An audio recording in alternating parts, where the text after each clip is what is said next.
Hello everyone, I'm Mike from TubeTape.com with a bit of a sad quick bits today. Last week, the great film critic Roger Ebert passed away at the age of 70. For those of you who don't know, he was one of the most popular and influential film critics of all time. His passionate, personal style of criticism, which emphasized the subjective nature of movie watching, has influenced generations of film critics and moviegoers.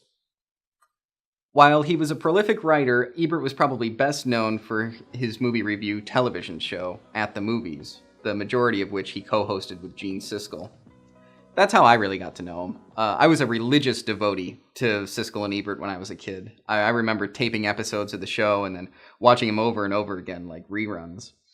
As a very young moviegoer, Ebert didn't tell me what to think about movies so much as he helped show me how to watch them, how to evaluate and analyze them. Gene, that's where you and I disagree, because it seems to me that what Scorsese is doing is looking not so much at the violence in the city as in the violence that's bottled up inside this person. And of course, it was always fun to watch Siskel and Ebert argue. We'll have a double bill. This was always one of my favorite moments from their annual Worst of the Year show from 1993, when Siskel chose the movie Cop and a Half, a movie Ebert liked, as the worst film of the year. Which one did you like best? Cop and a Half.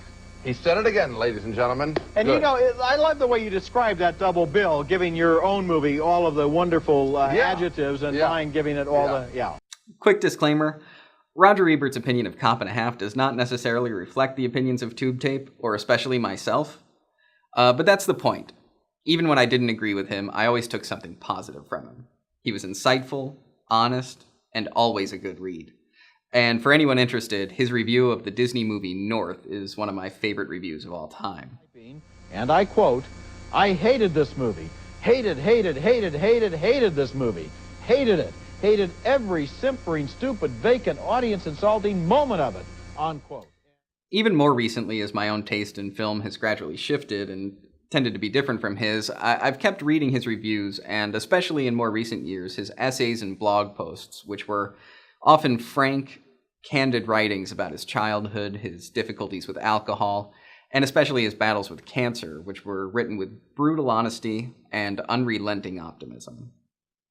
Anyone who's interested can look up his reviews and his old blog posts on his Chicago Sun-Times website, and you can also go to siskelandebert.org for a bunch of old episodes of Siskel and Ebert.